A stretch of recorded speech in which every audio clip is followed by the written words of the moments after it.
wabarakatuh.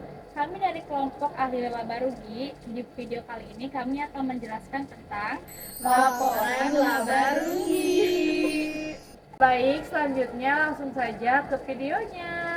Semuanya, perkenalkan nama saya Dantini Hidayah dengan NPM 232165126.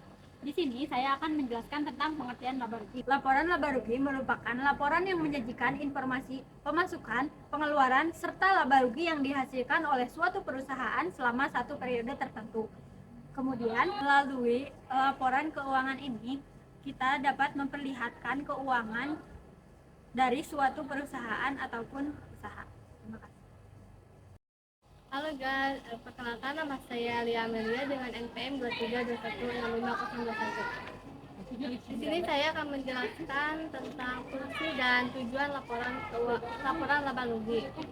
Yang pertama, fungsi laporan laba rugi itu ada 4. Yang pertama, mengukur kinerja keuangan. Yang kedua, membantu dalam pengambilan keputusan bisnis.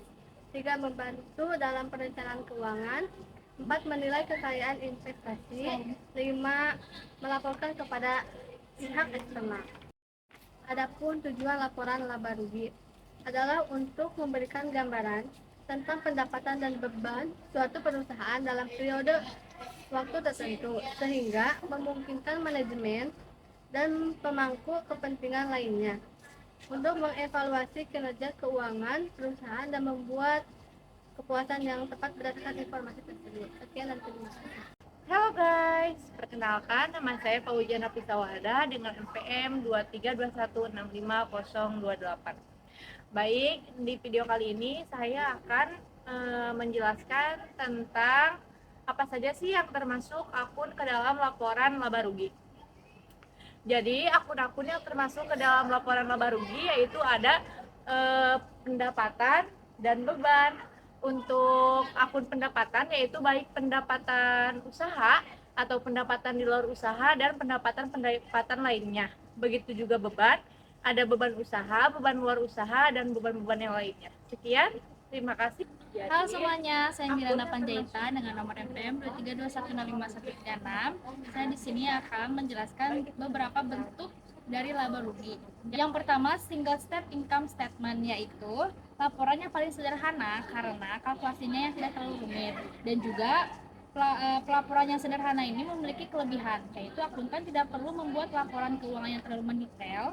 Investor dapat memahami laporan dengan mudah. Selain itu, pemegang saham juga terbantu karena mereka hanya perlu berfokus untuk mendapatkan gambaran keseluruhan kegiatan perusahaan. Berikut contoh dari single step income statement. Oke. Yang kedua, multi-step income statement. Nah, ini kebalikan dari yang pertama. Multi-step income statement ini memiliki kalkulasi yang cukup kompleks. Bagi perusahaan yang skalanya sudah luas, mereka pasti memiliki berbagai jenis produk dan kemitraan dengan beberapa partner bisnisnya. Maka dari itu, biaya dan pendapatan yang mereka dapatkan juga pasti ada banyak jenisnya dan biasanya memiliki regulasi pelaporan yang berbeda. Berikut contoh dari multi-step income statement. Sekian penjelasan dari contoh dan bentuk laba rugi. Terima kasih semuanya. Halo teman-teman, perkenalkan nama saya Nisa Lani Sandini, NPM 232165053. Di sini saya akan menjelaskan mengenai contoh perhitungan pada laporan laba rugi. Sesuai dengan yang disampaikan oleh rekan saya sebelumnya, akun yang termasuk ke dalam laporan laba rugi ada 2, yaitu pendapatan dan juga beban. Langsung saja ke contoh perhitungannya. Bisa dilihat di sini teman-teman. Semua pendapatan, baik itu pendapatan usaha ataupun pendapatan di luar usaha, kita jumlahkan. Yang pertama ada penjualan usaha dan yang kedua ada pendapatan bunga. Penjualan usaha sebesar 400 juta dan pendapatan bunga 10 juta. Dijumlahkan menjadi 410 juta.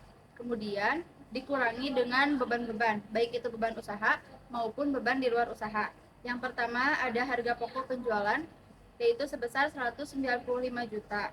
Yang kedua ada beban penjualan sebesar 12 juta, beban administrasi 8 juta, beban bunga 5 juta, dan beban lain-lain 3 juta. Dijumlahkan sehingga menjadi 230. Kemudian total pendapatan dan total beban kita kurangi 410 dikurangi 230 juta sehingga menjadi 180 juta. Itu merupakan laba sebelum pajak. Ketika ada pajak, kita kurangi jadi 180 juta dikurangi 60 juta. Sehingga laba bersih dari perusahaan tersebut menjadi 120 juta. Ketika suatu perusahaan mendapatkan hasil yang positif atau plus, itu berarti perusahaan mendapatkan laba. Tapi ketika perusahaan di hasil akhirnya minus, itu berarti perusahaan mengalami kerugian. Sekian dari kelompok kami, semoga penjelasan tadi dapat bermanfaat dan dapat dimengerti. Wassalamualaikum warahmatullahi wabarakatuh. Kami dari kelompok ahli laba rugi mengucapkan Selamat menunaikan ibadah puasa.